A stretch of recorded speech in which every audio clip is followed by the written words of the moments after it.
Ang Donsol o ang Municipality of Donsol ay isang third-class municipality sa probinsya ng Sorsogon, Philippines. Ayon sa census noong 2020, mayroon itong populasyon na 50,281 katao. Ang Donsol ay isang dinarayong bayan dahil may mga buwan sa bawat taon na ang karagatan ay may maraming makikitang whale shark. Sa katunayan, kinasasabikan lumangoy ng maraming tao lalo na ang mga turista na kasama ang mga ito.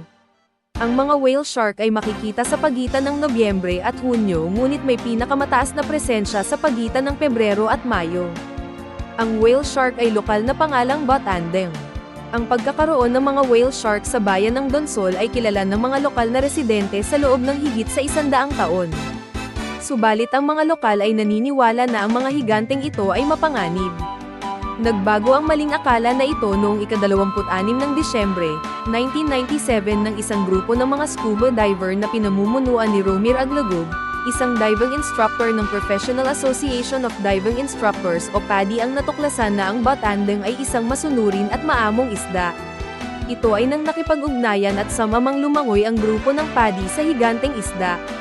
Ang kopya ng video footage na kuha ng grupo ay ipinasa sa media at sa Worldwide Fund Philippines. Noong Marso 1998, naging world-class tourist destinasyon ang Donsol at ngayon ay kilala bilang Whale Shark Capital of the World. Ito rin ay itinampok bilang Best Animal Encounter in Asia by Time Magazine noong 2004.